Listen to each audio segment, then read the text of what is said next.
আমি প্রথমেই আমি মহান আল্লাহ তাআলার দরবারে লাখো শুকরিয়া আদায় করছি যে মহান রাব্বুল আলামিন তার নির্দেশে আজকে এখানে আমাকে বসার তৌফিক করে দিয়েছেন।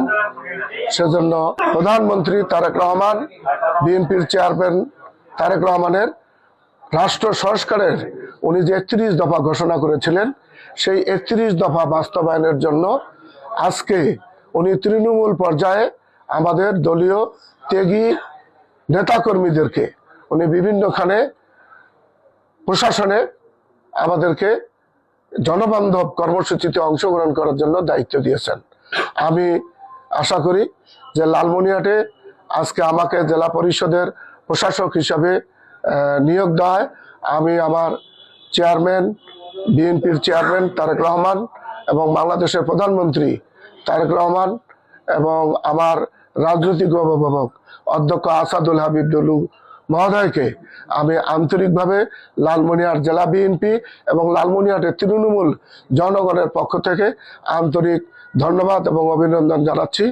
পাশাপাশি এটিও আপনাদেরকে বলি যে আপনারা জানেন এর আগে আমি 2014 থেকে 2018 পর্যন্ত এই লালমনিরহাট সদর উপজেলার জনগণের রায়ে বিপুল ভোটে নির্বাচিত হয়ে আমি সদর উপজেলা চেয়ারম্যান ছিলাম। আমার কিছুটা হলেও জনগণের সাথে মেশা এবং প্রশাসনের সাথে কাজ করার অভিজ্ঞতা রয়েছে। সেই আলোকে আমি আপনাদেরকে বলতে চাই যে লালমনিরহাট এই জেলা পরিষদ এর আগে ফ্যাসিস্টের আমলে এখানে একনায়কতন্ত্র চলছিল, দুর্নীতির স্বর্গরাজ্য হয়ে পড়েছিল।